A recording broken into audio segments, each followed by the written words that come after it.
Bienvenue au match d'aujourd'hui entre le Paris Saint-Germain et le Paris FC, une affiche historique, presque irréelle, pour cette 17e journée de Ligue 1. Nous sommes en direct du Parc des Princes, ce dimanche 4 janvier, dans une atmosphère électrique comme rarement vue dans l'enceinte parisienne. Ce n'est pas seulement un match de championnat, c'est un derby de la capitale, un événement que le football français attendait depuis des décennies, une confrontation qui dépasse le simple cadre sportif pour toucher à l'identité même de Paris. D'un côté, le Paris Saint-Germain de Luis Enrique, leader du championnat, habitué aux joutes européennes, aux projecteurs, à la pression permanente du très haut niveau. Le PSG veut affirmer sa suprématie locale, rappeler que Paris reste son territoire et conclure la phase aller en patron incontesté.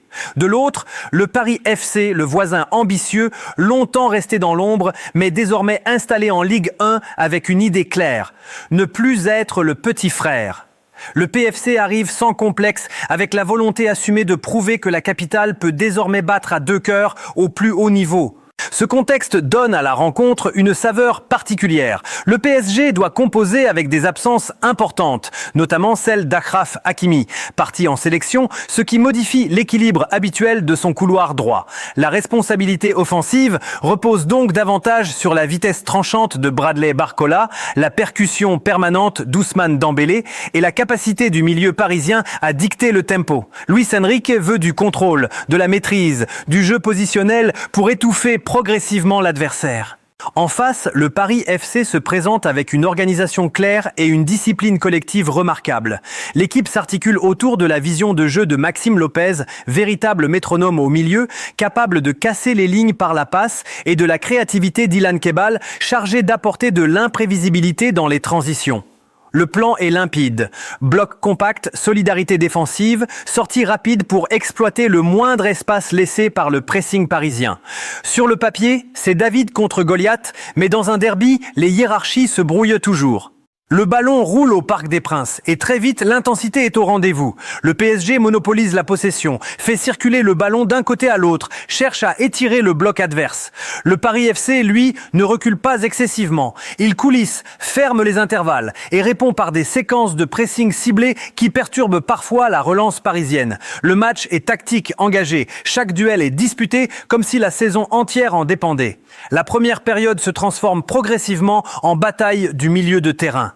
Paris contrôle mais peine à accélérer. Le Paris FC résiste avec intelligence, refusant de paniquer. Les occasions sont rares, la tension monte dans les tribunes, consciente que ce derby ne se gagnera pas sur un simple exploit isolé.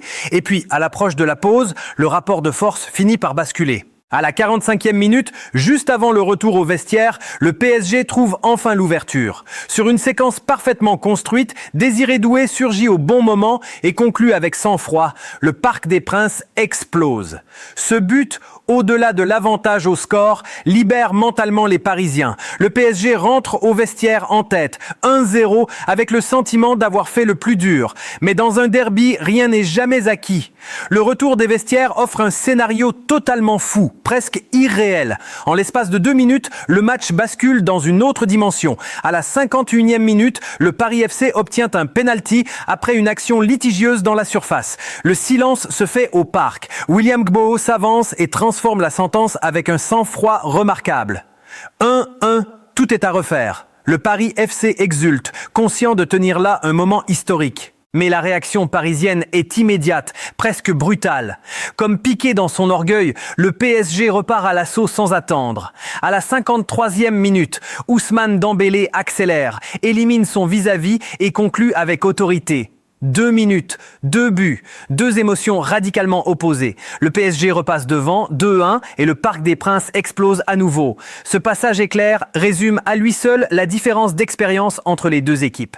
À partir de là, le match change de physionomie. Le PSG cherche à gérer son avantage par la possession, à faire courir l'adversaire, à imposer un rythme plus lent mais maîtrisé. Le Paris FC, fidèle à son identité, refuse de renoncer. Les visiteurs continuent de presser par séquences, de se projeter, de croire à l'égalisation. Chaque offensive est accueillie par un mélange d'espoir et de tension dans les tribunes.